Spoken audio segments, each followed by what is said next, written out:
नमस्कार मेरी प्यारी लॉयल फैमिली, मैं हूं आपका दोस्त मनीष और स्वागत है आपका आपके अपने चैनल राज की बात पर। दोस्तों, आज की दास्तान सिर्फ डर नहीं देगी। आज की कहानी आपकी रूह में उतरकर आपके विश्वास, आपके इश्क और आपकी समझ तीनों को हिला देगी।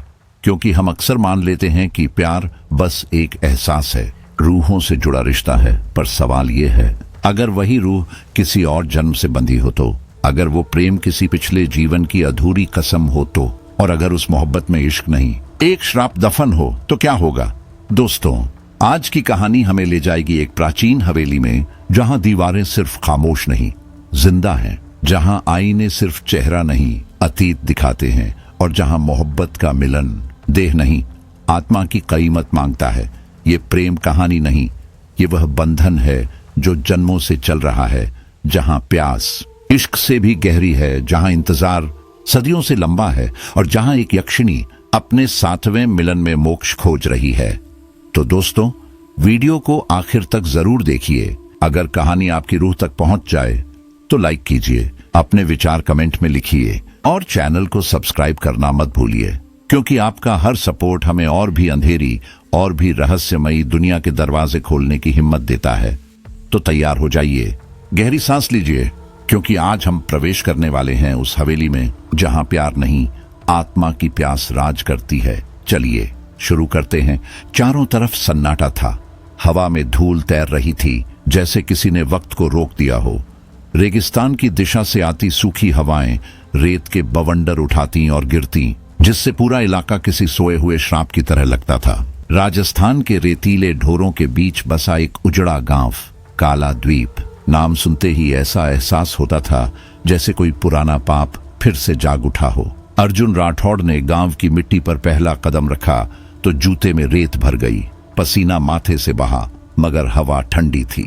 वह इतिहास और तंत्र पर शोध करने वाला एक जिद्दी युवक था, जो पुरानी कहानियों को झूठ मानने से पहले सबूत देखना चाहता था। उसकी आंखों में वही बेचैनी थी जो हर उस इंसान में होती है जो कुछ ऐसा खोज रहा हो जिसे शायद कभी नहीं ढूंढना चाहिए। गांव के बीचों बीच एक चौपाल थी। वहां कुछ बूढ़े आदमी हुक्का पीते बैठे थे। जब अर्जुन उनके पास गया और पूछा, बाबा, हवेली तक का रास्ता कौन सा है? तीनों ने एक दूसरे की तरफ देखा।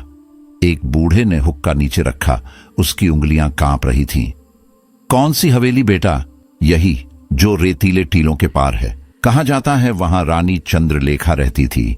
सुनते ही चारों के चेहरे सख्त हो गए। एक ने धीरे से सिर हिलाया, उस जगह का नाम मत लो, वहां रात में औरतों की चीखें सुनाई देती हैं। कोई मर्द अगर वहां गया तो लौट कर नहीं आया। अर्जुन ने मुस्कुराकर कहा, मैं डरने नहीं आया हूं बाबा, मैं बस सच्चाई जानना चाहता हूं। बूढ़े पुजारी ने कांपती आवाज में कहा, सच्चाई भी कभी कभी झर होती है बेटा, वहां मत जाना।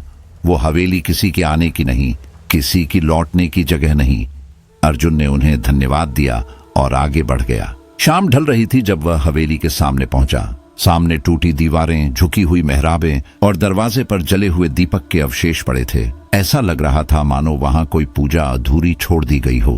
हवेली की दीवारों पर काई जमी थी, मगर उस पर बनी नक्काशी अब भी कुछ कह रही थी, जैसे पत्थर खुद में यादें समेटे हों। हवा में मिट्टी की गंध थी, मगर उसके नीचे कुछ और भी था, शायद पुराने दिए का धुआं या फिर किसी सड़ चुकी चीज की गंध। अर्जुन ने धीरे से दरवाजा धकेला। एक ठंडी हवा उसके चेहरे से टकराई। अंदर अंधेरा था, पर उसे लगा कोई सांस ले रहा है वहां। उसने मोबाइल की टॉर्च जलाई। कमरे की दीवारों पर अजीब आकृतियां थीं, त्रिकोण, वृत्त, उल्टे तारे। हर जगह कुछ ऐसा लिखा था जो वह पूरी तरह पढ़ नहीं सका।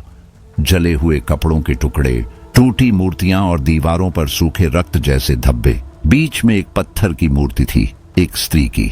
वह परंपरागत देवी जैसी नहीं थी। उसके चेहरे पर एक हल्की मुस्कान थी, लेकिन वह मुस्कान स्वागत की नहीं, जैसे चेतावनी हो। उसका चेहरा सुंदर था, असंभव रूप से सुंदर। आंखें मानो जीवित हों, होंठों पर एक रहस्यमयी भाव। अर्जुन को लगा कोई उसे देख रहा है। वह खुद को रोक नहीं पाया। उसका हाथ धीरे धीरे बढ़ा और मूर्ति की उंगलियों को छू लिया। उसी पल एक ठंडी लहर उसकी रीढ़ से गुजर गई। उसने आंखें बंद की। भीतर कोई कंपन उठा। जब उसने आंखें खोली, दीवार पर एक परछाई थी। स्त्री की, खुले बाल, अधनंगी देह, आंखें जो सीधे उसकी आत्मा में झांक रही थी। अर्जुन पीछे हट गया। उसकी सांसें तेज हो गईं, लेकिन वह भागा नहीं। रात को वह गांव के पुराने अतिथि गृह में ठहरा। कमरे की छत पर पंखा धीमी आवाज में घूम रहा था। बाहर हवा चीख रही थी। उसने लैपटॉप निकाला और नोट्स टाइप करने लगा। संभवतः हवेली में तांत्रिक ऊर्जा के चिन्ह हैं। मूर्ति की संरचना किसी देवी के बजाय मानवीय प्रतीक की तरह लगती है। नाम संभवतः चंद्रलेखा। कलम रुक गई। पीछे से एक आवाज आई, किसी के चलने की। वह पलटा। कमरा खाली था। उसने गहरी सांस ली और खिड़की बंद की, मगर दीवारों पर कुछ हिल रहा था, जैसे परछाइयां अपनी जगह बदल रही हों। उसने मोबाइल उठाया और देखा, घड़ी में रात के 2 बजे थे। वह बिस्तर पर लेटा, पर नींद नहीं आई। आंखें झपकते ही वह किसी दूसरे माहौल में था। हवेली, वही मूर्ति, वही कमरा, पर अब वहां चंद्रमा की रोशनी थी और मूर्ति की जगह एक स्त्री खड़ी थी। वह सुंदर थी, इतनी कि डर लगने लगा। उसकी आंखों में कुछ जाना पहचाना सा दुख था। उसने अर्जुन की तरफ देखा और बहुत धीमे कहा, तुम मुझे बुला लाए हो। अर्जुन का गला सूख गया। कौन हो तुम? वह मुस्कुराई, चंद्रलेखा। और तभी अर्जुन की आंख खुल गई। वह पसीने में भीगा हुआ था। उसकी डायरी खुली थी और उसमें कुछ लिखा था, वो मुझसे जुड़ रही है, लेकिन क्यों? अगली सुबह वह फिर हवेली पहुंचा। इस बार सूरज पूरा नहीं उगा था, मगर हवेली के अंदर अंधेरा पहले से गहरा था। उसने देखा, मूर्ति की आंखों में अब हल्की सी चमक थी। वह धीरे धीरे आगे बढ़ा। उसे महसूस हुआ कि हवेली की हवा में कुछ जिंदा है, जैसे कोई उंगलियां उसके हाथों के पास मंडरा रही हों। उसने दीवार के पास की मोमबत्तियों को देखा। रात में बुझी नहीं थी। अचानक पीछे से एक हल्की सी आवाज आई। किसी ने नाम लिया, अर्जुन। उसका दिल धड़क उठा। उसने मुड़कर देखा, कोई नहीं था। वह हवेली के पिछले हिस्से में गया, जहां कल दीवार बंद थी। आज वहां एक दरवाजा था। दरवाजा खुला था। अंदर सीढ़ियां नीचे उतरती थीं। उसने टॉर्च जलाई और नीचे गया। नीचे एक तहखाना था। दीवारों पर चित्र बने थे। एक रानी, चंद्रलेखा, जो किसी राजा के साथ बैठी थी। फिर अगला चित्र, वही रानी किसी तांत्रिक यज्ञ के बीच खड़ी और चारों ओर आग। आखिरी पंक्ति में लिखा था, जो उसे जगाएगा वह उसका होगा, आत्मा समेत। अर्जुन ने हाथ आगे बढ़ाया, दीवार पर उंगली फेरी। तभी किसी ने कान में कहा, तुम देर से आए। वह मुड़ा। कोई नहीं था, पर हवा में खुशबू थी, गीली मिट्टी और केसर जैसी गंध। रात को वह बिस्तर पर था, पर नींद आते ही सब धुंधला गया। हवेली फिर सामने थी। वह खड़ा था और उसके सामने वही स्त्री। उसने धीरे से हाथ बढ़ाया और उसके गाल को छुआ। उसकी उंगलियां ठंडी थीं, लेकिन स्पर्श में कोई भय नहीं था, बस एक गहराई, जैसे समय थम गया हो। तुम मुझसे डरते क्यों हो? वह बोली। अर्जुन ने हकलाते हुए कहा, क्योंकि तुम मर चुकी हो। वह मुस्कुराई, मैं मरी नहीं, मैं सोई थी। तुमने मुझे जगाया, अब तुम मेरे हो। अर्जुन ने पीछे हटने की कोशिश की, पर पैर नहीं हिले। उसका शरीर मानो किसी और के वश में था। वह आगे बढ़ी, उसकी सांसों में समा गई। सब कुछ घूमने लगा, फिर सब काला हो गया। जब आंख खुली तो सुबह थी। अर्जुन की आंखों के नीचे काले घेरे थे। उसके शरीर पर खरोंचें थीं, जैसे किसी ने नाखून चलाए हों। उसने शीशे में देखा, उसके गले पर हल्का नीला निशान था। उसने डायरी खोली, उसमें खुद ब खुद लिखा था, वो अब मेरे भीतर है। दिन बीतते गए। अर्जुन अब खुद को पहचान नहीं पा रहा था।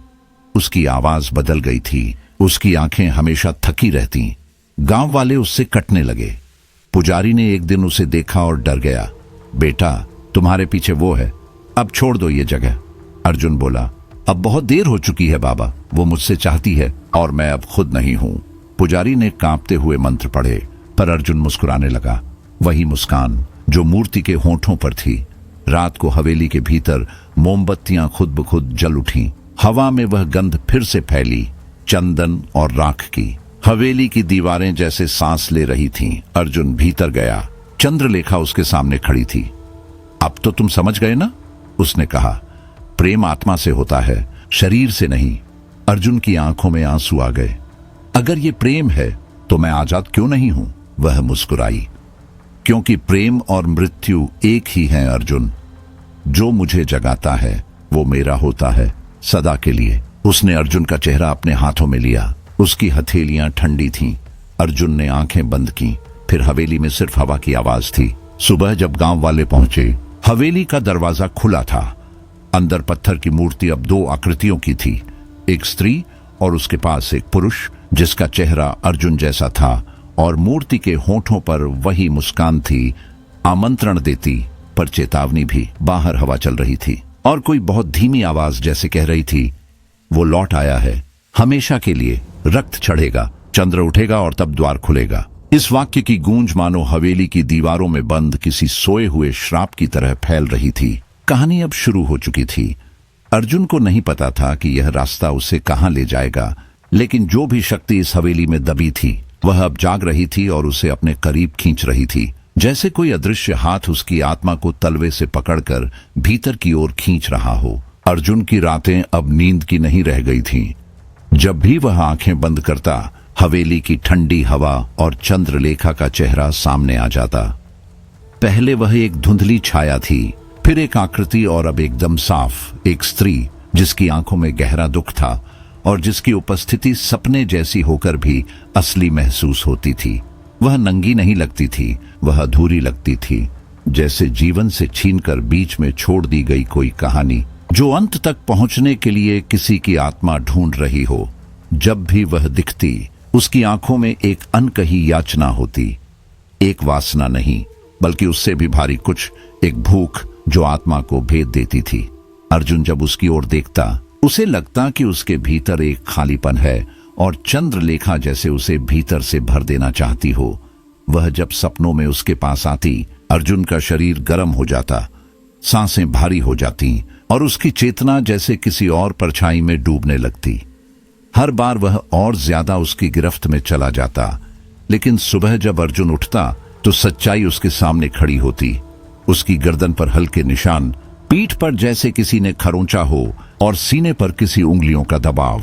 यह सब उसके सपनों के बाद दिखाई देता। वह समझ नहीं पा रहा था यह निशान स्वप्न थे या वास्तविकता के दरवाजे का आधा खुला हिस्सा।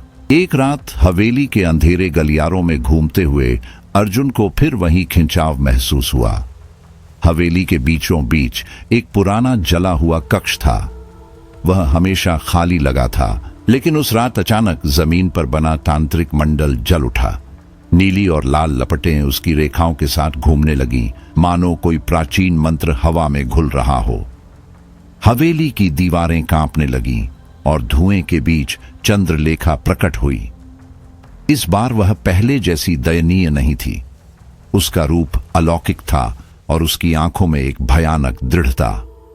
उसकी त्वचा पर चांदनी सी चमक थी, लेकिन उसके चेहरे पर अब संवेदनशीलता की जगह जुनून दिखाई दे रहा था। उसने अर्जुन की ओर कदम बढ़ाया। अर्जुन एक पल के लिए चीखा नहीं, भागा नहीं। उसके भीतर भय और आकर्षण एक साथ टकरा रहे थे। चंद्रलेखा ने उसके गाल पर हाथ रखा। स्पर्श बर्फ जैसा था, पर भीतर आग जगा देने वाला।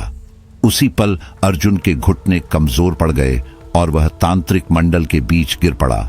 उसके शरीर में हलचल थी, पर दिमाग उसका नहीं रहा। चंद्रलेखा झुकी, जैसे किसी भूले हुए वचन को निभाने आई हो। अर्जुन महसूस कर रहा था कि उसके भीतर की ऊर्जा किसी अदृश्य धागे से खींची जा रही है। उसका दिल तेजी से धड़कता, फिर अचानक धीमा पड़ जाता। वह धुंध में खोता जा रहा था।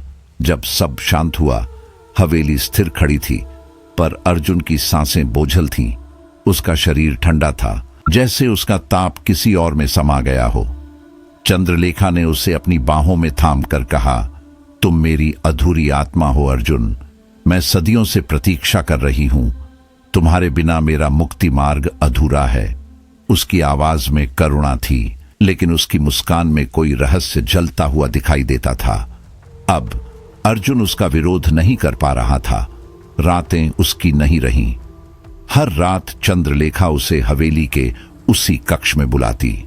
वह उसके सामने खड़ा रहता और धीरे धीरे उसके भीतर की चेतना पर चंद्रलेखा का अधिकार बढ़ता जाता।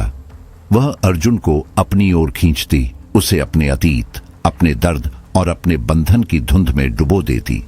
अर्जुन को लगता कि वह उसे प्रेम दे रही है, लेकिन हर बार उसके भीतर से कुछ निकाल भी रही है, कुछ ऐसा जो दिखता नहीं, पर उसके चेहरे से जीवन, उसकी आंखों से चमक और उसके शरीर से ऊर्जा छीन लेता था।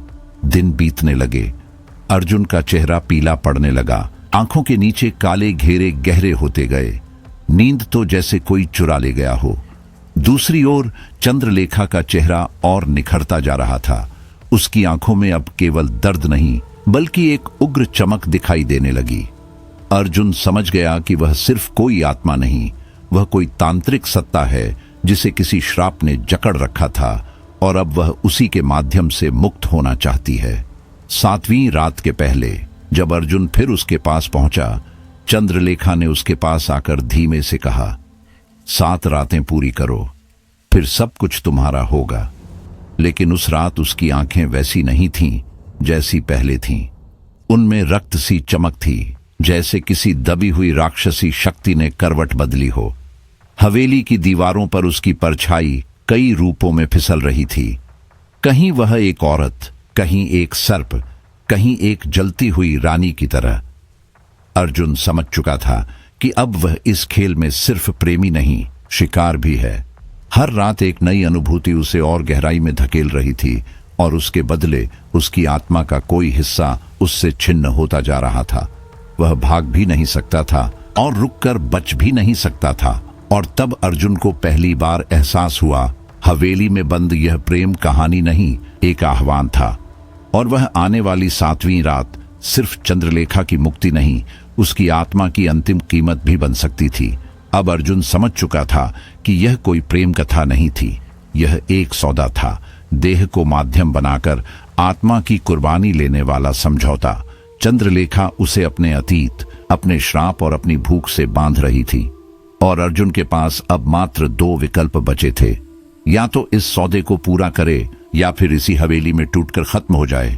पुरानी हवेली की छत से टपकती बूंदें रात की निस्तब्धता में एक अनजानी ताल बना रही थीं। हर गिरती बूंद ऐसा प्रतीत होती मानो कोई पुराना रहस्य गिना जा रहा हो। हवेली में व्याप्त सन्नाटा अब अर्जुन के भीतर उतरने लगा था। वह चंद्रलेखा की मोहकता के प्रभाव से बाहर निकलकर असली सच तक पहुंचना चाहता था।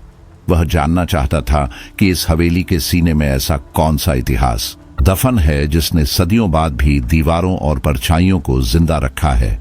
एक रात जब हवेली की हवा में किसी ने बहुत धीमे उसके नाम को पुकारा, अर्जुन ने लालटेन उठाई और अंधे तहखाने की सीढ़ियां उतर गया। नीचे फैली सुरंग में सीलन की तीखी गंध थी। दीवारों पर अजीब आकृतियां उभरी हुई थीं और फर्श पर बिखरे तांत्रिक चिन्ह ऐसे लग रहे थे जैसे वे थक कर गिर पड़े सैनिक हों, जिन्होंने किसी अज्ञात युद्ध में चंद्रलेखा के लिए लड़ाई लड़ी हो। सुरंग के अंतिम छोर पर एक भारी पत्थर की दीवार थी।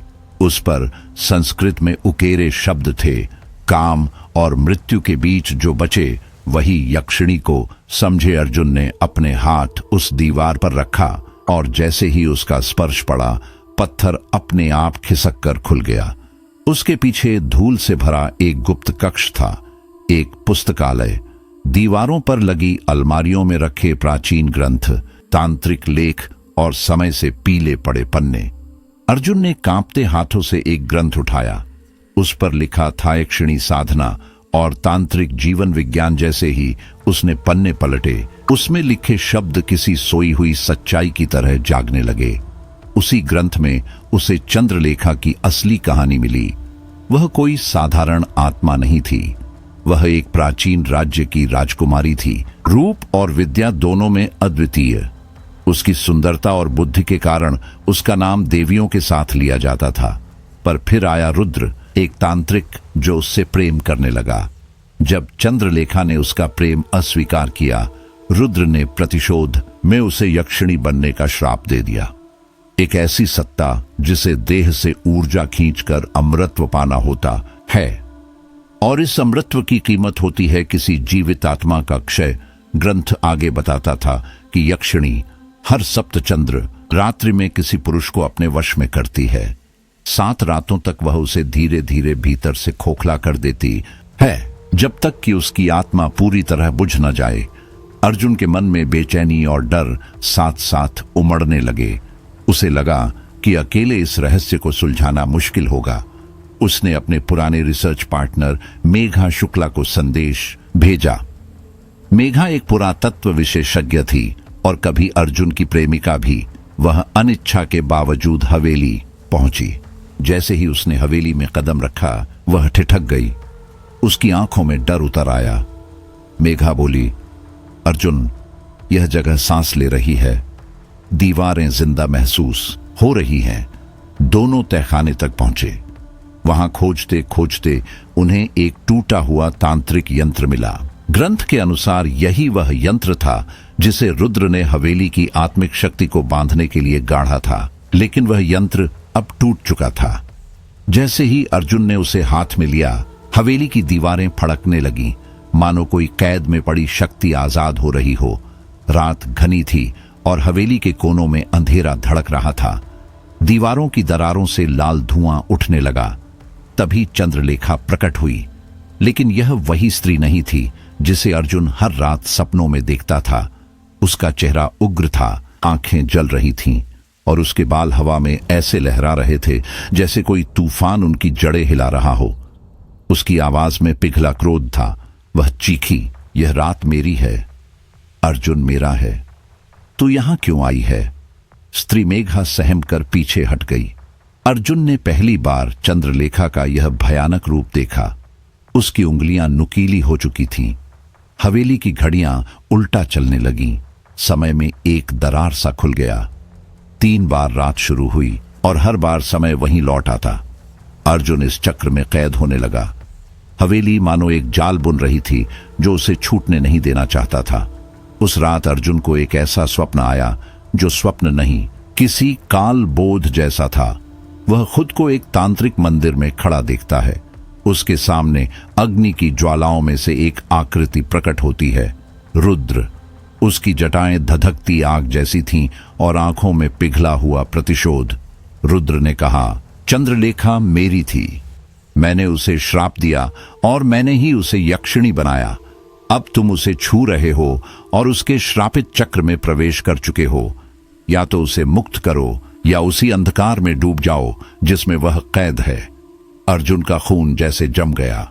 अब उसे सच पता था, चंद्रलेखा प्रेम नहीं मांग रही थी, वह मुक्ति का लालच दे रही थी। उसकी बाहों में आकर्षण था, पर वह आकर्षण जहर से लथपथ था। मेघा ने चेताया, अर्जुन, 7वीं रात पूरी हुई तो तुम अर्जुन नहीं रहोगे, बस एक खाली खोल बन जाओगे। लेकिन अर्जुन के भीतर अब एक और युद्ध शुरू हो चुका था। चंद्रलेखा का स्पर्श जितना भयावह था, उतना ही मोहक भी। हवेली के अंधेरे में उसकी उपस्थिति अब सिर्फ बाहर नहीं, अर्जुन के भीतर भी बस चुकी थी। उसे डर था कि शायद वह बचना नहीं चाहता और हवेली अपने हर दरवाजे, हर दीवार, हर छाया के साथ मुस्कुरा रही थी, मानो कह रही हो, सब कुछ पहले ही तय है। हवेली अब केवल अतीत की खामोश इमारत नहीं थी, वह मानो सब कुछ जानती थी। उसके दरवाजों की बार बार होती चरमराहट, छत से गिरती बूंदों की विचित्र लय और दीवारों पर रेंगती परछाइयां इस बात का संकेत थीं कि हवेली इतिहास नहीं सुना रही, भविष्य कह रही है। और अर्जुन, अब वह अर्जुन नहीं रहा था। उसका शरीर अभी सांस ले रहा था, लेकिन उसकी आत्मा किसी और धड़कन की गिरफ्त में जा रही थी, उस स्त्री की जो अब उसके खून, उसकी सोच, उसके सपनों और उसकी हर सांस में जड़ें जमा चुकी थी। चंद्रलेखा, उनका संबंध अब किसी भी इंसानी परिभाषा में नहीं आता था।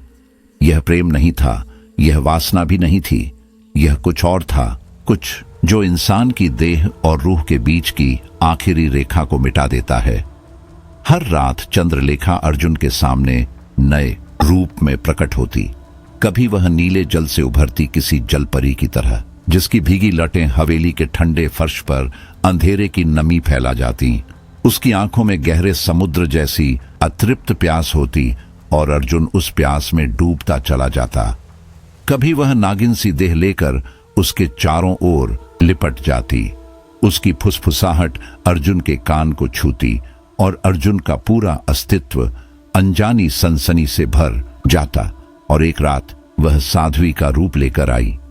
सफेद वस्त्र, शांत चेहरा, मगर आंखों में ऐसा तप कि अर्जुन को लगा मानो वह किसी पवित्र अग्नि में अपनी आत्मा झोंक चुका हो। इन रातों ने अर्जुन की हकीकत, उसकी कल्पना और उसके अस्तित्व की सीमाएं तोड़ दी। वह अब यह पहचानने की क्षमता खो चुका था कि कौन सी घटना सपनों में हुई और कौन सी वास्तविकता में। दिन के उजाले में भी चंद्रलेखा अब उससे अलग नहीं रहती थी। कभी वह अर्जुन के बिस्तर के किनारे चुप बैठी दिख जाती, कभी आईने में खड़ी होकर मुस्कुराती और कभी हवेली के लंबे गलियारों में उसके पीछे धीमे कदमों से चलती हुई महसूस होती। अर्जुन की वास्तविकता बिखर रही थी। उसका मन दो अलग दुनियाओं में बैठ चुका था। मेघा ने उसे कई बार चेताया, अर्जुन, वह तुझे भोग रही है। यह प्रेम नहीं, यह एक साधना है और तू इसमें साधक नहीं, साधन है। लेकिन अर्जुन अब तर्क की सीमा पार कर चुका था। चंद्रलेखा उसके लिए दर्द भी थी, शांति भी, प्यास भी और समाधान भी। वह जितना उससे बचना चाहता उतना ही उसी की ओर और गहराई में खींचता चला जाता। एक रात हवेली के सबसे अंधेरे कक्ष में चंद्रलेखा ने उसे बुलाया। वहां जमीन पर मंत्रों से भरा तांत्रिक वृत्त बना था। अर्जुन उसमें खड़ा था। चंद्रलेखा ने उसके चारों ओर धीमे धीमे मंत्र पढ़े और जैसे ही उसने उसके शरीर को छुआ, अर्जुन को लगा कि उसकी आत्मा शरीर से अलग होकर किसी अनदेखे लोक में खिंच रही है।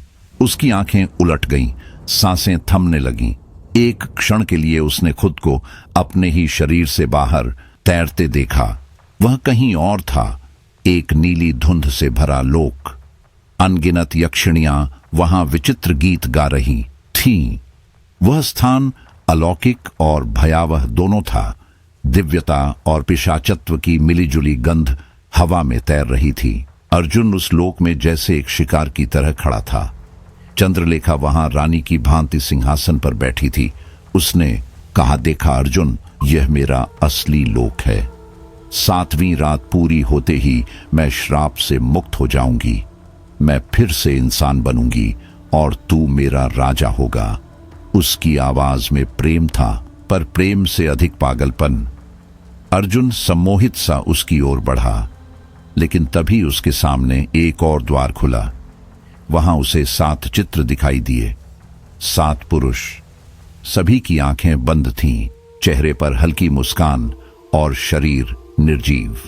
नीचे लिखा था, हर सप्तम पुरुष यक्षिणी के पुनर्जन्म का माध्यम। अर्जुन की रीढ़ में सिहरन दौड़ गई।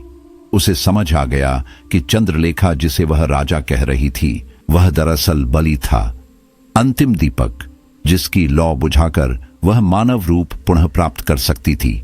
7 रातें सिर्फ मिलन की नहीं थीं, वे एक गणना थीं, एक समाप्ति तक जाती गिनती। अब अर्जुन 2 राहों पर खड़ा था। एक राह उसे चंद्रलेखा की बाहों में बांधकर एक सुहावने भ्रम में डुबो देती, जहां सोना था पर नीचे दलदल, और दूसरी राह उसे बचा सकती थी, मगर उसकी कीमत चंद्रलेखा की पुनः कैद थी। सवाल यह था कि क्या वह अब उस मोह से बाहर निकल भी सकता था। चंद्रलेखा की उपस्थिति अब उसकी धड़कनों में थी, उसकी सांसों में उसका नाम था। उस रात हवेली फिर जाग उठी, दीवारें धड़कने लगीं, समय उल्टा चलने लगा और 7वीं रात बस एक सांस की दूरी पर खड़ी थी। हवेली की हवा में अजीब कंपन था, जैसे धरती के भीतर कोई शक्ति अंगड़ाई ले रही हो। तभी हवेली के दरवाजे के उस पार एक परछाई उतरी, लंबा कद, जटिल आभा, माथे पर रक्त भस्म की रेखा और गले में हड्डियों की माला। उसकी आंखों में ऐसा जादू था जो हवा तक को स्थिर कर देता था। रुद्र प्रताप सिंह, जो कभी इंसान था पर अब अमर तांत्रिक बन चुका था, वह लौट आया था। हवेली की मिट्टी छूकर उसने धीमे स्वर में कहा, मैं लौट आया हूं, और हवेली की दीवारें धड़क उठीं, जैसे किसी कैद में पड़ी शक्ति ने मुस्कुराकर आंखें खोल दी हों। छत कांपी और ऐसा लगा जैसे हवेली खुद भय से सिमट गई हो। हवा में एक कंपन दौड़ गया, मानो हवेली की आत्मा आने वाले विनाश को पहचान गई हो। नीचे टूटे स्तंभों और पुरानी दीवारों के बीच रुद्र एक नए तांत्रिक यंत्र की रचना में जुटा था। यंत्र के मध्य भाग में चंद्रलेखा की छाया बंधी थी, जिसे वह दोबारा अपने तांत्रिक वश में करना चाहता था। उधर मेघा हवेली के शाप और शक्ति दोनों को समझते हुए सबसे ऊंची छत तक पहुंची। वहां प्राचीन चंद्रमौली स्थापत्य के बीच उसे एक यज्ञ कुंड मिला, जिसे पत्थरों और धूल ने ढक दिया था। कुंड के किनारे एक पुरानी लिपि में खुदा संदेश उसे सिहराकर चला गया, केवल सच्चा प्रेम ही आत्मा को मुक्त कर सकता है, अन्यथा वह वासना में जकड़ी यंत्रणा बन जाती है। मेघा के भीतर सब कुछ साफ हो गया। चंद्रलेखा को केवल तांत्रिक बल से नहीं, आत्मा के प्रेम से ही मुक्ति मिल सकती थी। लेकिन सवाल यह था, क्या अर्जुन इतना त्याग कर पाएगा जहां दांव पर उसका जीवन हो और परिणाम अनिश्चित। जैसे जैसे रात गहराने लगी, हवेली की दीवारें बोलने लगीं, टूटी दरारों से खून रिसने लगा, गलियारों में दबी हुई आत्माओं की आवाजें गूंजने लगीं। हवेली अब एक युद्ध भूमि बन चुकी थी। इसी बीच अर्जुन और रुद्र आमने सामने आ खड़े हुए। धुएं और तांत्रिक गंध के बीच रुद्र ने खिल्ली उड़ाते हुए कहा, चंद्रलेखा मेरी है हमेशा से। तू तो बस एक साधन है, एक खिलौना जिसे मैंने चुना। अर्जुन ने उसकी आंखों में देखा। वहां प्रेम नहीं था, सिर्फ अधिकार और हवस थी। उसी पल अर्जुन के भीतर एक आग फूट पड़ी। यह वासना की नहीं, प्रेम और संरक्षण की ज्वाला थी। चंद्रलेखा अब भयग्रस्त थी। उसकी चमकदार सुंदरता मुरझाने लगी थी, आंखों में गहरी पीड़ा उतर आई थी। उसे एहसास हो चुका था कि रुद्र के पास वह मंत्र है जो उसे फिर उसी राक्षसी रूप में जकड़ सकता है जिससे वह सदियों से मुक्ति खोज रही थी। वह अर्जुन के पास आई, कांपते स्वर में बोली, अगर रुद्र ने मंत्र पूरा कर लिया तो मैं उसी अभिशाप में लौट जाऊंगी, वही बन जाऊंगी जिसने 100 पुरुषों को निगल डाला था। अर्जुन ने उसके चेहरे को थाम लिया। उसकी आंखों में अब वासना नहीं, केवल करुणा थी। और शायद पहली बार सच्चा प्रेम भी। हवेली में चीखें और अधिक प्रचंड हो गईं। मंदिर की घंटियां अपने आप बजने लगीं। हवेली के भीतरी हिस्सों से धुंध भरी आकृतियां बाहर आने लगीं, जैसे कोई प्रेत सेना युद्ध के लिए तैयार हो। अर्जुन जानता था समय आ गया है, उसे चुनना होगा। या तो प्रेम देकर चंद्रलेखा को मुक्त करे या रुद्र से लड़कर उसे बचाए, लेकिन शायद स्वयं को खो दे। हर दीवार, हर परछाई, हर बत्ती की लौ अब एक कहानी कह रही थी। हवेली का हर कोना मानो निर्णय की मांग कर रहा था। वासना और वेदना के इस द्वंद्व में वही जीत सकता था जो त्याग करना जानता हो। और अंत में अर्जुन ने फैसला कर लिया। उसने चंद्रलेखा का हाथ पकड़ा, उसकी आंखों में गहराई से देखा और कहा, मैं तुम्हें मोक्ष दिलाऊंगा, चाहे इसकी कीमत मेरी जान ही क्यों न हो। वक्त थम गया। हवेली चुप हो गई और उसी क्षण अंतिम रक्त की रात शुरू हो गई। अगली सुबह हवेली के एक भूले हुए हिस्से में मेघा को एक जला हुआ कक्ष मिला। वहां राख और खून की गंध अब भी समय को जला रही थी। एक कोने में छुपा पत्थर का संदूक पड़ा था।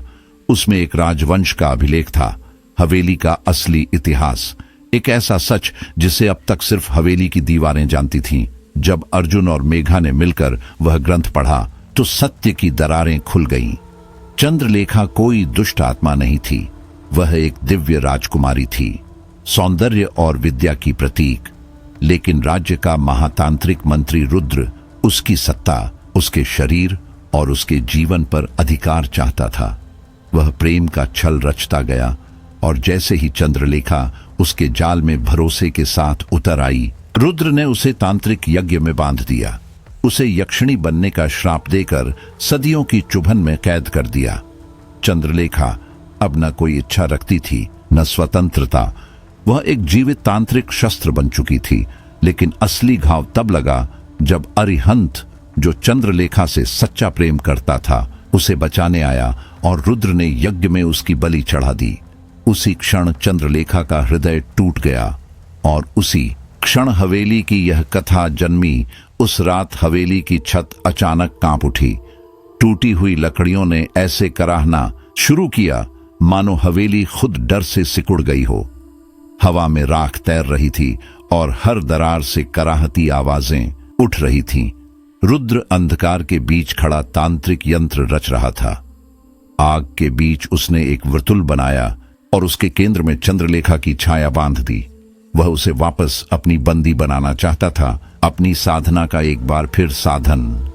इधर हवेली की ऊंची छत पर मेघा प्राचीन शिल्प के बीच छिपे एक पुराने यज्ञ कुंड तक पहुंच चुकी थी। वहां पड़ी धूल हटाने पर उसे पत्थर पर उकेरी लिपि दिखाई दी। केवल सच्चा प्रेम ही आत्मा को मुक्त कर सकता है, अन्यथा वह वासना में जकड़कर यंत्रणा बन जाती है। मेघा के चेहरे का रंग बदल गया। उसके मन में सब स्पष्ट हो चुका था। चंद्रलेखा को तांत्रिक बल से नहीं, प्रेम से मुक्ति मिलेगी। लेकिन क्या अर्जुन इतनी दूर तक त्याग कर पाएगा, जहां जीवन का हर द्वार बंद हो और सामने केवल मृत्यु या मुक्ति ही शेष बचे? रात गहराती गई। हवेली की दीवारें बोलने लगीं, आवाजें चीखों में बदल गईं। खून पत्थरों की लकीरों से रिसने लगा। हवा में ऐसी गंध थी जो मानव नहीं सह सकता। हवेली युद्ध भूमि बन चुकी थी। इसी अराजकता में अर्जुन और रुद्र आमने सामने आ गए। अग्नि की लपटों और तांत्रिक धुएं के बीच रुद्र ने ठंडी हंसी के साथ कहा, चंद्रलेखा मेरी है हमेशा से। तू तो बस एक खिलौना था जिसे मैंने चुना। अर्जुन ने उसकी आंखों में गहराई तक झांका। वहां प्रेम नहीं था, बस अधिकार, लालच और अंधी वासना। अर्जुन के भीतर एक और आग जलने लगी। यह प्रेम की थी, रक्षा की थी और समर्पण की थी। उधर चंद्रलेखा धीरे धीरे कमजोर होने लगी। उसकी चमक फीकी पड़ गई, आंखें कांच सी लगने लगीं। उसकी आवाज कांप रही थी। अगर रुद्र ने मंत्र पूरा कर लिया तो मैं वही बन जाऊंगी जिसने 100 पुरुषों को निगल लिया था। अर्जुन ने उसके कांपते चेहरे को थाम लिया। उस क्षण उसकी आंखों में इच्छा नहीं, करुणा और सच्चा प्रेम था। हवेली की घंटियां अपने आप बजने लगीं। धुंध भरी आकृतियां हवा में उठकर युद्ध के लिए तैयार खड़ी थीं। अर्जुन समझ चुका था, उसे बस 2 में से एक राह चुननी थी। या प्रेम देकर चंद्रलेखा को मुक्त कर दे, या रुद्र से लड़कर उसे बचाए और शायद हमेशा के लिए खुद को खो दे। हवेली की चीखें, दीवारों की सरसराहट और हजारों आत्माओं का शोर उसके भीतर गूंज रहा था। पर उसने अपना निर्णय ले लिया। उसने चंद्रलेखा का हाथ पकड़ा और दृढ़ स्वर में कहा, मैं तुम्हें मोक्ष दिलाऊंगा, चाहे इसकी कीमत मेरी जान ही क्यों ना हो। हवेली कुछ क्षण को शांत हो गई, मानो समय थम गया। और उसी पल रक्त की अंतिम रात शुरू हुई। अगले दिन मेघा हवेली के एक जले हुए हिस्से तक पहुंची। वहां राख और खून अब भी समय को जला रहा था। उसे एक पत्थर का संदूक मिला जिसमें एक प्राचीन अभिलेख रखा था। जब अर्जुन और मेघा ने उसे पढ़ा तो हवेली का सबसे बड़ा रहस्य उजागर हो गया। चंद्रलेखा दुष्ट नहीं थी, वह देवतुल्य राजकुमारी थी, सौंदर्य और विद्या की मूर्ति। पर राज्य का मंत्री रुद्र सत्ता और वासना का भूखा तांत्रिक था। उसने प्रेम का छल रचा, भरोसा जीता और फिर एक तांत्रिक यज्ञ में चंद्रलेखा की आत्मा को यक्षिणी का श्राप दे दिया। सबसे बड़ा घाव तब लगा जब अरिहंत, जो चंद्रलेखा से सच्चा प्रेम करता था, उसे बचाने आया और रुद्र ने यज्ञ में उसकी बलि चढ़ा दी। उसी दिन चंद्रलेखा की आत्मा हवेली की भूमि से बंध गई और वह रात उसके जीवन से कभी नहीं गई। इतिहास पढ़ते ही अर्जुन के शरीर में एक तेज कंपन उठा। उसके गले पर दहकता निशान उभर आया। मेघा भय से पीछे हट गई। यह वही निशान था जहां अभिलेख में अरिहंत की तलवार लगी थी। अर्जुन के सपनों में वही महल, वही चीत्कार, वही अग्नि और वही प्रेम लौट आया। यह पुनर्जन्म था। यही कारण था कि चंद्रलेखा ने उसे पहली रात से पहचाना था। यह आकर्षण नहीं, अधूरी कहानी का पुकारना था। अब हवेली की दीवारों पर नई लकीरें उभरने लगीं। लिखा था, यदि वही आत्मा 7वां मिलन सह सके तभी यक्षिणी को मोक्ष मिलता है, अन्यथा मृत्यु चिरंतन साथी बन जाती है। अर्जुन समझ गया, वह अंतिम कड़ी है। पर 7वां मिलन क्या वास्तव में प्रेम का अंतिम शिखर है या बलिदान का अंत? अगर वह टूट गया तो चंद्रलेखा फिर राक्षसी कैद में लौट जाएगी और अर्जुन की आत्मा भी हवेली के अंधकार में हमेशा के लिए भटक जाएगी। हवेली अब पूरी तरह जीवित थी। हर दरार से गर्म हवा निकल रही थी। चांद आधे आसमान में कांप रहा था जब अर्जुन दर्पण कक्ष में बंद हो गया। वहां हर दीवार आईना थी, हर प्रतिबिंब में कोई रहस्य। हवा नहीं थी, पर एक मीठी सुगंध गंध की तरह तैर रही थी। वह सुगंध मन को मदहोश करती और चेतना को कमजोर। अचानक उसके सामने चंद्रलेखा के कई रूप उभर आए, कुछ देवी की तरह शांत, कुछ जलपरी की तरह नम, कुछ नागिन की तरह भयावह, और एक रूप जिसकी आंखों में सिर्फ भूख थी। अचानक एक रूप जीवित हो उठा और अर्जुन पर टूट पड़ा। उसकी छाती पर नाखूनों की तेज लकीरें उभर आईं। अर्जुन की चेतना खिसकती गई और वह गिर पड़ा। जब उसने आंखें खोली तब वह मायालोक में था, धुआं, लालिमा और तैरती आत्माएं। चंद्रलेखा वहीं पत्थर पर बैठी थी, इस बार भयानक रूप में। उसका चेहरा थका हुआ, बाल बिखरे हुए और आंखों में आग थी, पर भीतर एक अजीब पीड़ा भी। उसने कहा, तुमसे जुड़ने की पीड़ा मुझे तोड़ रही है। अगर तुमने अब साथ छोड़ा तो मैं फिर वही बन जाऊंगी जिससे दुनिया डरती है। अर्जुन भयभीत था पर भागा नहीं। उसने चंद्रलेखा के आतंक के पीछे छिपे अकेलेपन को देखा। उसके भीतर एक करुण लहर उठी। यह मिलन वासना का नहीं, आत्मा के अंतिम समर्पण का था। माया लोक की अग्नि उनके चारों ओर घूमने लगी। हवेली की दीवारें कांप उठी, आत्माएं चीखने लगीं, मानो प्रेम ने सदियों पुराने तंत्र की बेड़ियां हिला दी हों। धरती पर हवेली में मेघा यह सब महसूस कर रही थी। वह अर्जुन को बचाना चाहती थी, पर अब डर भी रही थी। अर्जुन बदल रहा था, उसकी पुतलियां अपरिचित हो गई थीं। उसकी सांसों से धुआं उठता था, उसकी छाया दीवारों पर उससे आगे बढ़कर चलती थी। वह आधा इस लोक का, आधा किसी और लोक का हो चुका था। अचानक हवेली में भूकंप जैसा कंपन उठा, दीवारें फट गईं, छत से दीप गिरने लगे, जमीन चीरी और रक्त से भरा यज्ञ कुंड प्रकट हो गया। उसी मंत्र के साथ जिसकी आग से चंद्रलेखा का श्राप जन्मा था, अब सब कुछ उसी यज्ञ कुंड की ओर बढ़ रहा था। प्रेम, पाप, मोक्ष और मौत, चारों दिशाएं जैसे उसी आग के चक्कर में बंध चुकी थीं। हवेली की रात इस बार सिर्फ अंधेरी नहीं, उदास भी थी, क्योंकि रुद्र अपनी काली शक्ति के साथ काल भैरव तांत्रिकों की अंतिम सभा बुला चुका था। हवेली की छाया में छिपी वह सभा एक आखिरी यज्ञ की योजना बना रही थी, ताकि चंद्रलेखा की आत्मा को हमेशा के लिए बंधन में डालकर वह उसे अपना तांत्रिक उपकरण बना सके। उस यज्ञ के लिए अब केवल एक तत्व की कमी थी, अर्जुन का रक्त, क्योंकि वही एकमात्र ऐसा प्रेम आत्मा था जिसकी आहट सचमुच चंद्रलेखा को मोक्ष तक ले जा सकती थी। रुद्र के लिए यह प्रेम नहीं, एक तांत्रिक सूत्र था। उसके लिए अर्जुन सिर्फ एक कुंजी था। रुद्र ने मेघा को रात में बंदी बना लिया। उसे हवेली के अंधे कक्ष में घसीटते हुए उसने कहा, तुम्हारी करुणा और तुम्हारी शक्ति दोनों मेरी हैं, तुम बलि बनोगी।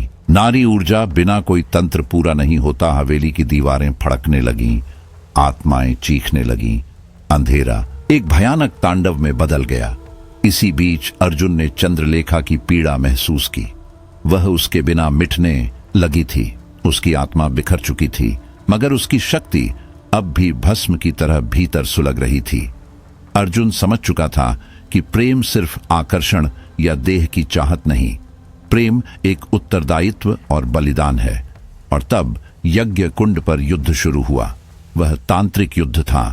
मंत्रों की बौछारें, रक्त की बूंदें, हवाओं में घूमती आत्माएं और आग की लपटें आसमान तक उठती हुई। रुद्र के चारों ओर काला प्रकाश घूम रहा था, जबकि अर्जुन के भीतर पहली बार प्रकाश की जिद जन्म ले चुकी थी। वह भागा नहीं, डरा नहीं, वह रुद्र के सामने खड़ा हो गया। उसी क्षण चंद्रलेखा सामने आई, पर वह वही स्त्री नहीं थी जिसे अर्जुन देखता आया था। उसका रूप आधा यक्षिणी, आधा पिशाचनी हो चुका था। उसकी त्वचा पर धधकते अंगारों की चमक थी, आंखों में प्राचीन अग्नि, और उसके चारों ओर भय की परछाइयां जैसे झुक कर खड़ी थीं। वह प्रेम का प्रतीक नहीं, प्रेम की विभीषिका बन चुकी थी। उसने खुद को रोकने की कोशिश की, लेकिन उसका नियंत्रण टूट गया और फिर वह यज्ञ कुंड की अग्नि में कूद गई। अपनी आत्मा को राख में बदल देने के लिए अर्जुन का दिल फट गया। उसने बिना सोचे उस अग्नि में छलांग लगा दी, चाहे उसकी जान चली जाए। पर वह चंद्रलेखा को इस बार तंत्र की आग में अकेला नहीं छोड़ सकता था। हवेली में उसकी चीख गूंजी। आग, प्रेम और आत्मा के अंतिम समर्पण की वह गर्जना पूरे हवेली में फैल गई। यज्ञ अधूरा रह गया। रुद्र घायल होकर पीछे हट गया। उसकी शक्ति धीरे धीरे बुझ रही थी। वह अंधेरे में गायब हो गया, मानो अपनी ही छाया में समा गया हो। हवेली अचानक शांत हो गई, मगर वह शांति शांति नहीं थी। वह तूफान के बाद की खामोशी थी। दीवारें अब भी फड़क रही थीं, राख की गंध तैर रही थी और तंत्र की ज्वालाएं हवेली की जड़ों में दबी हुई सांस ले रही थीं। अर्जुन चंद्रलेखा की राख के पास बैठा था। उसका शरीर टूटा हुआ, मगर आत्मा अब भी बची हुई थी। मेघा उसके पास आई। उसकी आंखों में आंसू थे, पर उनमें आशा भी चमक रही थी। पर हवेली ने अपनी सजा अभी खत्म नहीं की थी। अब अर्जुन जीवित तो था, पर उसकी आत्मा अधूरी हो चुकी थी। उसका आधा हिस्सा किसी और लोक में खिंच गया था। चंद्रलेखा अब हर रात यक्षिणी लोक से उसकी आंखों में उतरती, उसे फिर उसी मोह, उसी आकर्षण में बांधने की कोशिश करती।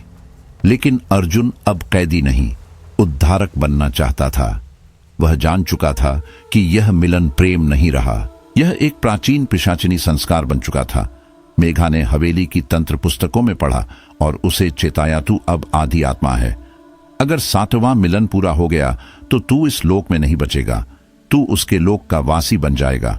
एक जीवित आत्मा जो मृत शरीर में कैद रहेगी। अर्जुन भीतर से टूट रहा था। वह हर रात जलता था, पिघलता नहीं। अब वह चंद्रलेखा से दूर जाना चाहता था, पर जैसे ही वह कोशिश करता, उसके शरीर में आग फैल जाती। उसकी हड्डियां चरमराती, सांसें ठंडी हो जाती।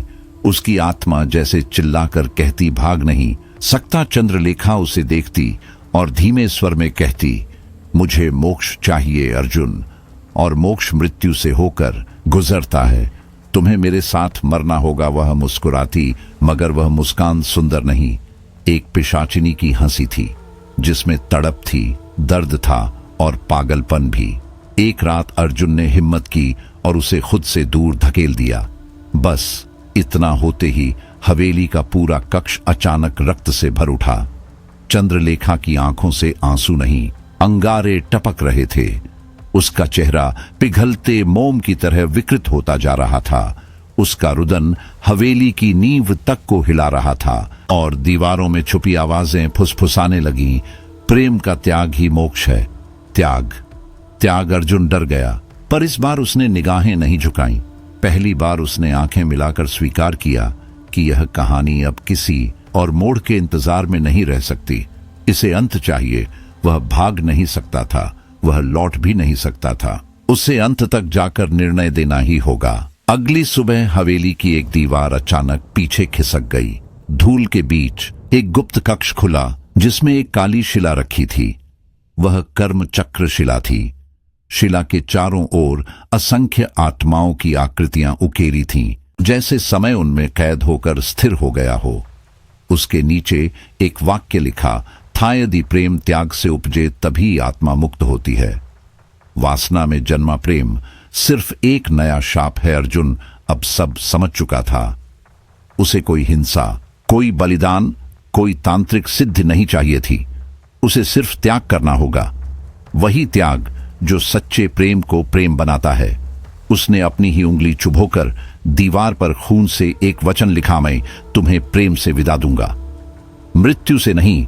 फिर वह अंतिम मिलन के लिए चल पड़ा। उस रात हवेली में न चांद था, न तारे, सिर्फ धुआं, राख और प्रतीक्षा। चंद्रलेखा उसके सामने खड़ी थी और उसने धीमे स्वर में पूछा, क्या अब तुम भी मुझे छोड़ दोगे? अर्जुन मुस्कुराया, एक प्रेमी की तरह नहीं, बल्कि एक मुक्त आत्मा की तरह। मैं तुम्हें छोड़ने नहीं आया, मैं तुम्हें मुक्त करने आया हूं।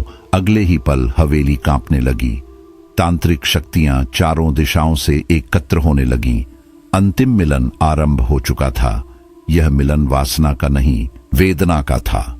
इसमें देह कांप रही थी, पर आत्मा टूट नहीं रही थी। यह रात और सुबह के बीच लटका हुआ वह क्षण था जहां प्रेम और मृत्यु एक ही धरातल पर खड़े थे। हवेली के भीतर सन्नाटा था, सन्नाटा, पर उसके भीतर एक कंपन छिपा था, जैसे पूरा समय सांस रोके खड़ा हो। अर्जुन धीरे धीरे उस पुराने कक्ष में पहुंचा जो कभी चंद्रलेखा का था। कमरे में चंदन, धूप, गुलाब और पुराने रक्त की गंध थी। चंद्रलेखा दुल्हन की तरह सजी खड़ी थी, पर उसकी आंखों में न खुशी थी न भय, केवल एक अंतहीन प्रतीक्षा थी। आज अंतिम रात है अर्जुन, मैं अब और प्रतीक्षा नहीं कर सकती। उसकी आवाज जैसे टूटकर पूरे कक्ष में फैल गई। अर्जुन बिना शब्दों के उसके पास पहुंचा। वे दोनों अब देह के दो पात्र नहीं थे, वे दो युग थे, दो जन्म, दो अपूर्ण कथाएं जो एक दूसरे में पूरा होने के लिए खड़ी थीं। उनका मिलन शुरू हुआ, पर वह स्पर्श नहीं था, वह आत्मा का घुलना था, चेतना का विलय था, वासना का नहीं, वियोग का चरम रूप। जैसे ही उनके होंठ मिले, हवेली की छत कांप उठी, दरवाजे बंद हो गए, दीवारों से फुसफुसाहटें फूट पड़ी। चंद्रलेखा के आंसू बहने लगे। वह फुसफुसाई, अब मेरी आत्मा मुक्त हो रही है अर्जुन। पर तुम अर्जुन कुछ नहीं बोला। उसके शरीर में एक चमक फैलने लगी। उसकी आत्मा दो हिस्सों में बंटने लगी। एक हिस्सा चंद्रलेखा में समा गया, दूसरा ऊपर की ओर विलीन हो गया, जैसे किसी अगम प्रकाश ने उसे स्वीकार कर लिया हो। हवेली के तांत्रिक यंत्र एक एक कर जलने लगे। सदियों से कैद आत्माएं हवा में बिखर कर मुक्त होने लगीं।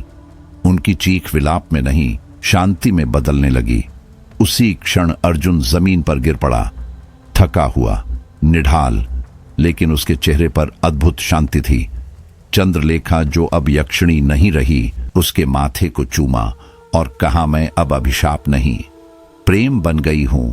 उसका अस्तित्व धुंध में बदलकर हवा में खो गया। वह समाप्त नहीं हुई, वह मुक्त हुई। सन्नाटा छा गया। हवेली में कोई तंत्र नहीं, कोई दाह नहीं, कोई डर नहीं। और तभी अर्जुन की उंगलियां हिलीं।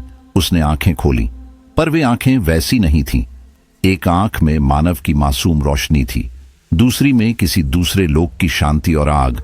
दोनों हवेली अब शांत थी, पर कहानी वहीं खत्म नहीं हुई थी, क्योंकि अर्जुन अब जीवित था मगर पूर्ण नहीं। वह जीवित था मगर अब पूरी तरह इंसान नहीं रहा था।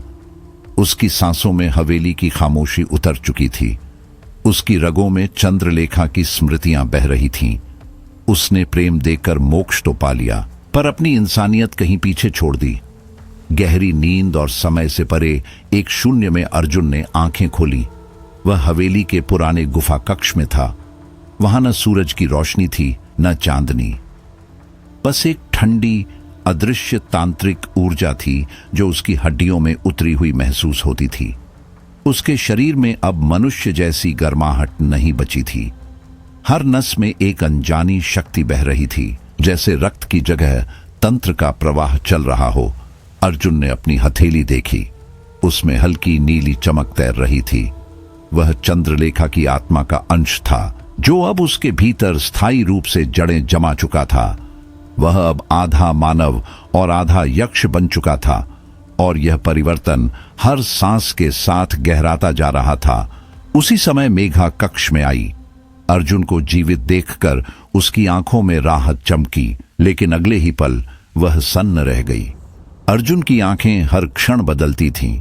कभी वे शांत नीली हो जाती, कभी सुर्ख लाल, जैसे दो अलग आत्माएं एक ही देह में सांस ले रही हों।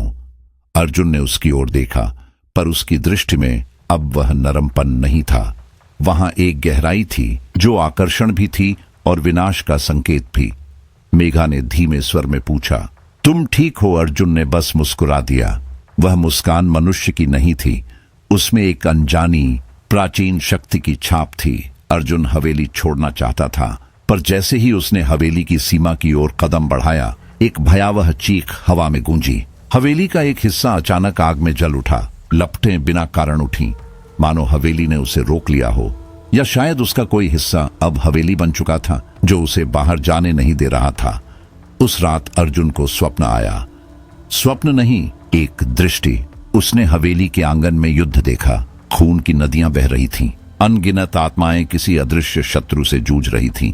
वह चिल्लाया, पर उसकी आवाज शून्य में खो गई। सुबह उठने पर वह समझ गया कि अब उसके भीतर नई शक्तियां हैं। जब वह हवा में हाथ घुमाता, धूल एक जगह सिमट जाती। जब वह बुदबुदाता, बिना बात दीपक जल उठते। मंत्र बिना सीखे उसकी जुबान पर आने लगे। उसकी आंखों में कभी भूत दिखाई देता, कभी वर्तमान, कभी भविष्य की परछाइयां। हवेली के आसपास का वातावरण अब उसकी इच्छा से कांपने लगा था। वह हवा को छूकर बदल सकता था, प्रकाश की दिशा मोड़ सकता था, पर इसके साथ एक अंधेरी कीमत भी थी। उसकी इच्छाएं अब उसकी पकड़ में नहीं थीं। उसका मन बेचैन रहने लगा। उसकी त्वचा चंद्रलेखा के स्पर्श की याद में तड़पती। उसकी चेतना रातों में भटकती। मेघा, जो अर्जुन को हमेशा एक दोस्त की तरह देखती आई थी, अब अनजाने में उसकी ओर खींचने लगी। पर यह प्रेम नहीं था, यह एक जादुई आकांक्षा थी। अर्जुन की आंखें जब गहरी हो जाती, मेघा की सांसें अनियंत्रित होने लगती। अर्जुन हर बार खुद को रोक लेता। उसे भय था कि वह अब इंसान नहीं, और अगर उसने सीमा लांघ दी तो सब कुछ नष्ट हो जाएगा। फिर एक दिन हवेली की दीवार पर एक हरफ उभर आतू अब प्रेम और पिशाचित्व के बीच खड़ा है। एक गलत मिलन सब कुछ जला देगा। अर्जुन इस चेतावनी को समझ गया। वह अकेला नहीं रहा था।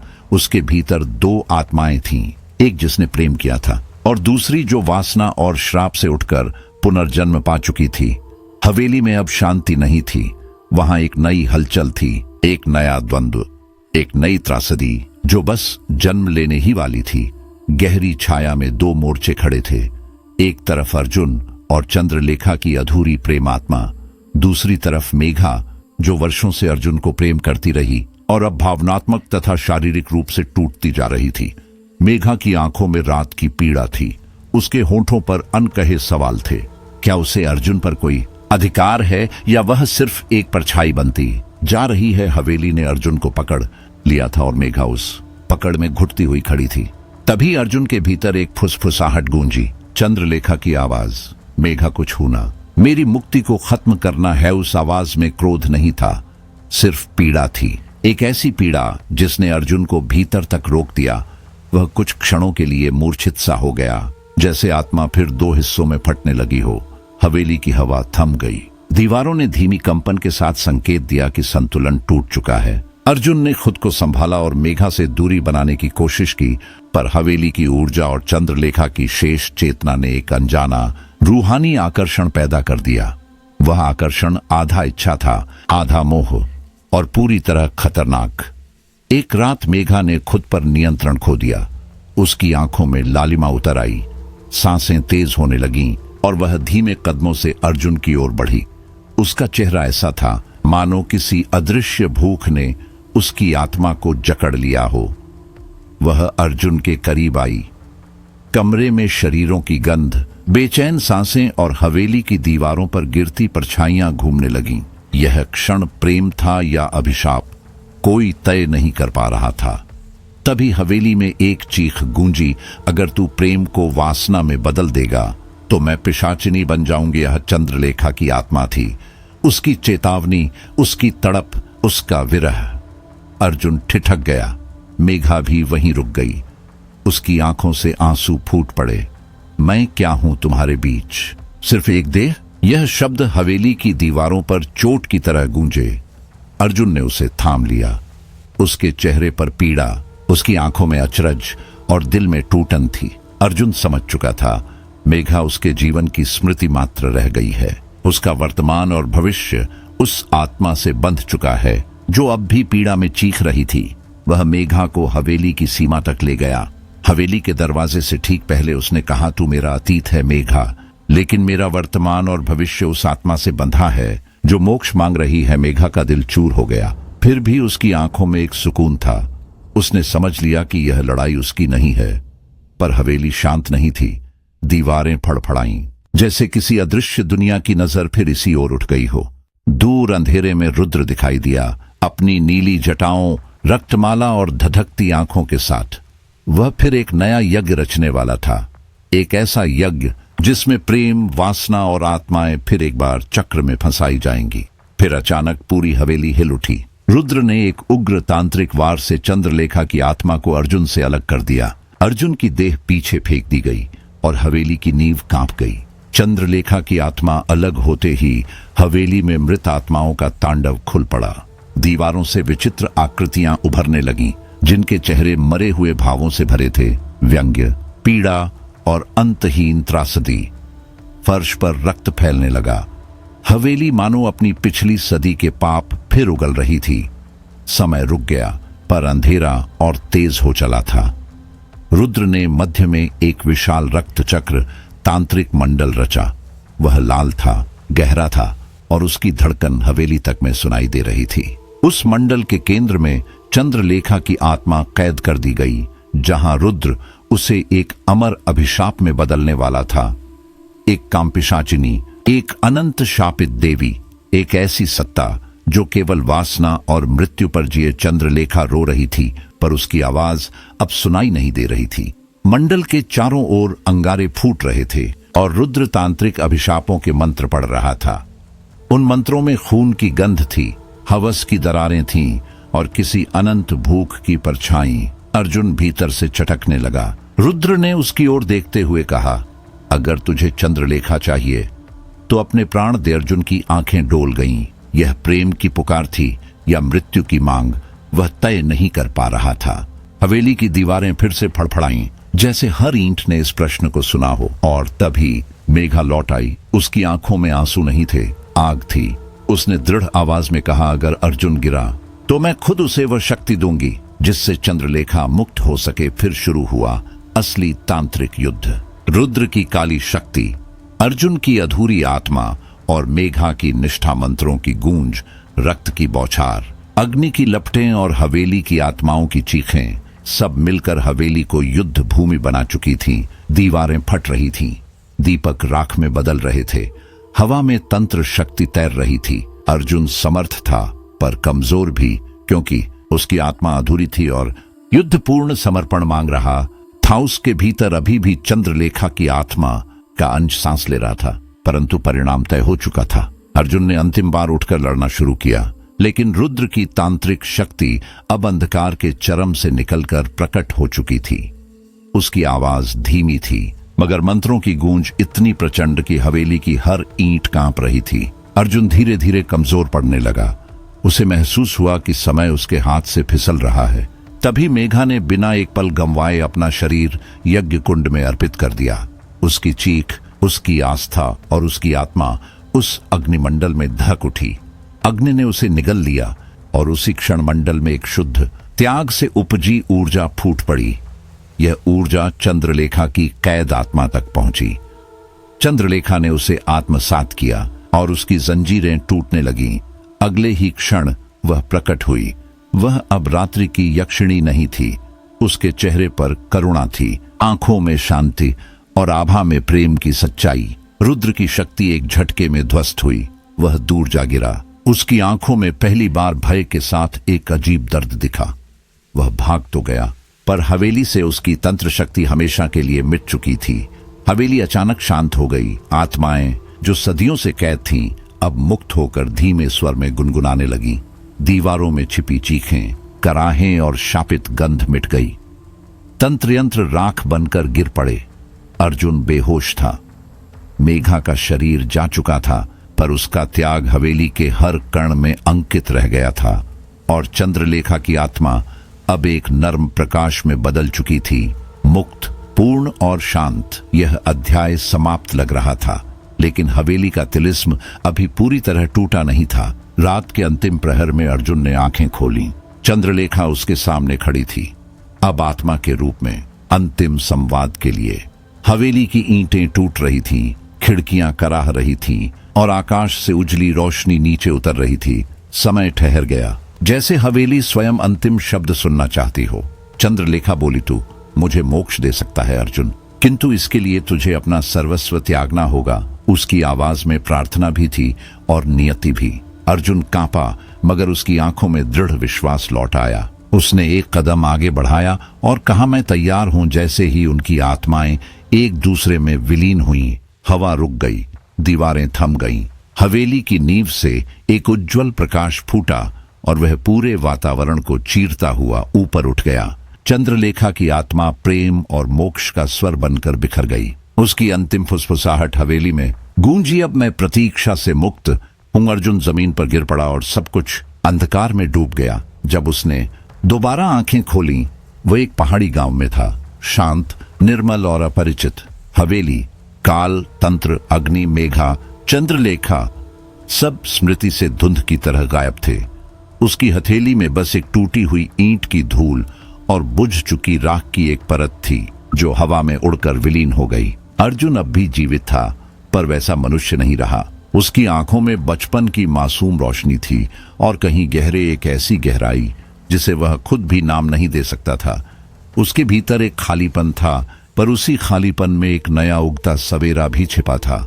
किसी अनजाने प्रेम की स्मृति, किसी अनदेखे त्याग की सुगंध और किसी अधूरे वादे की धड़कन। कभी कभी जब हवा वादियों में फुसफुसाती तो उसे लगता कोई था, कोई हुआ था, कोई बिछड़ा है, पर अब कोई सबूत नहीं था।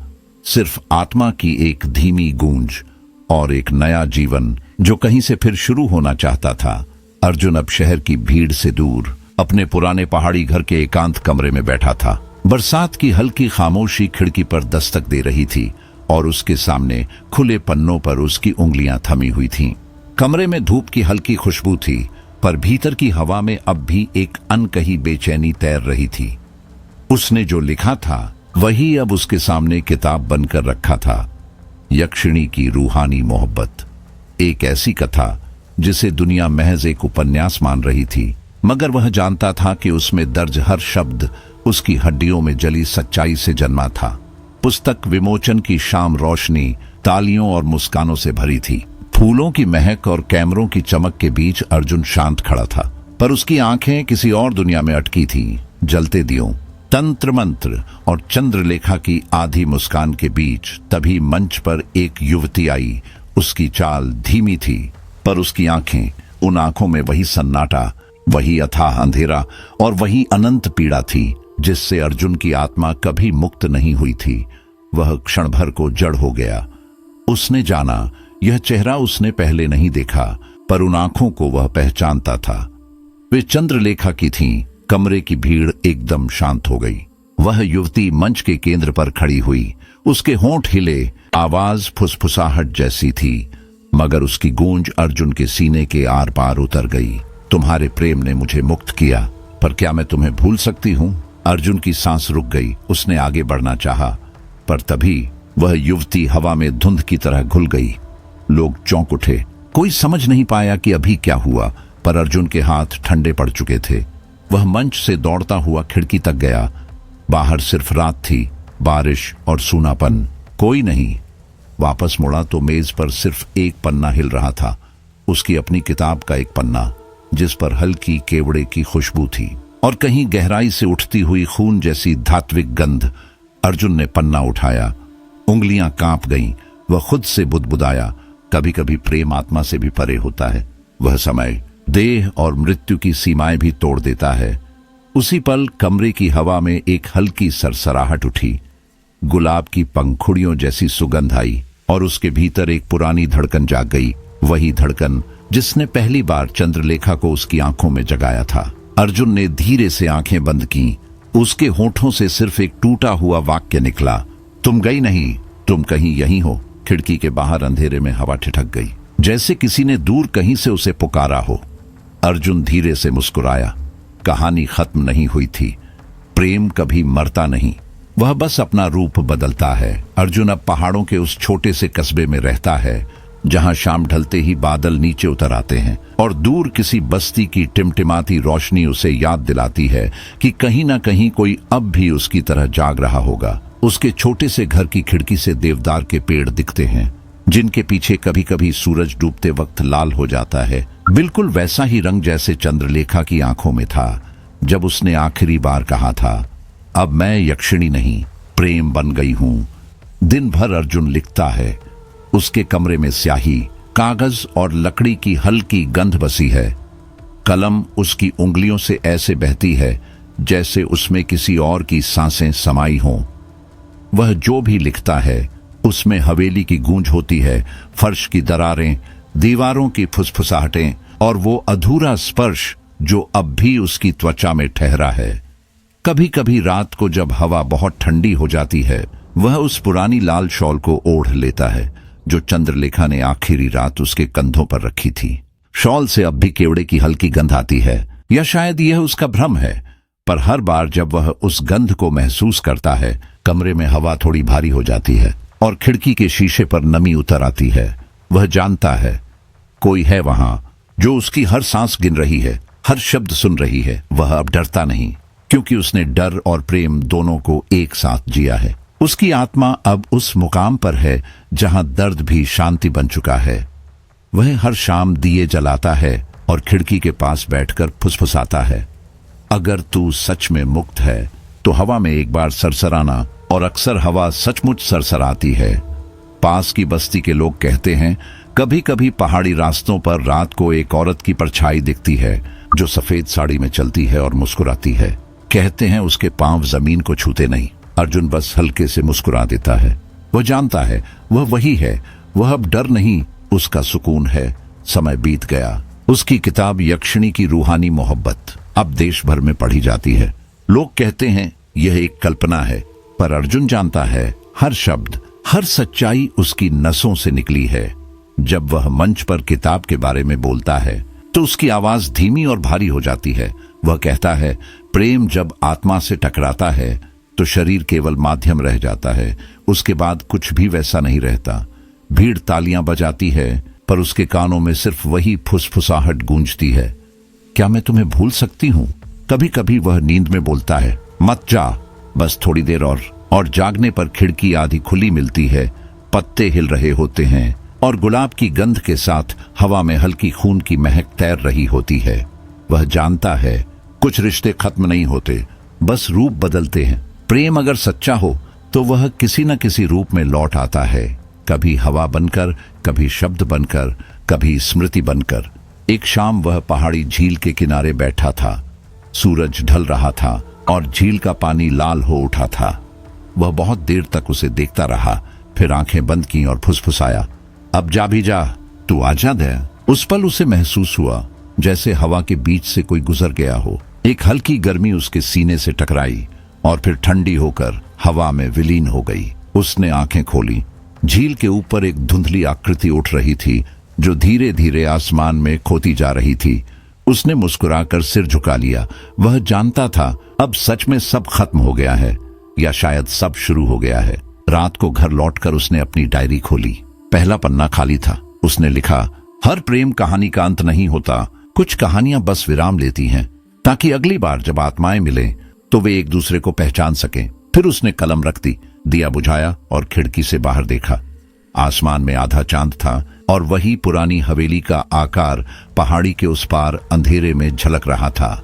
उसने मुस्कुराकर धीरे से कहा, शुभ रात्रि चंद्रलेखा। हवा फिर चली, पंखुड़ियां फड़फड़ाईं और दीवार पर उसकी परछाई थोड़ी देर के लिए दो हो गई, एक अर्जुन, एक वह। फिर दोनों धीरे धीरे एक में समा गए। सन्नाटा गहराता गया, पर उस सन्नाटे में अब भय नहीं था। वह सिर्फ प्रेम की गूंज थी जो शब्दों में नहीं, सांसों में बसी थी। तो दोस्तों, यह थी हमारी आज की कहानी, यक्षिणी की रूहानी मोहब्बत। एक ऐसी दास्तान जहां प्रेम ने मृत्यु को छुआ, जहां आत्मा ने शरीर की सीमाओं को तोड़ दिया और जहां मोक्ष सिर्फ अंत नहीं, एक नई शुरुआत बन गया। अगर इस कहानी ने आपके दिल को थोड़ा भी छुआ हो तो इस वीडियो को लाइक कीजिए, कमेंट में लिखिए, क्या आपने कभी किसी ऐसे प्रेम को महसूस किया है जो शब्दों से परे, समय से परे हो। आपका हर कमेंट हमें नई कहानियां गढ़ने की हिम्मत देता है।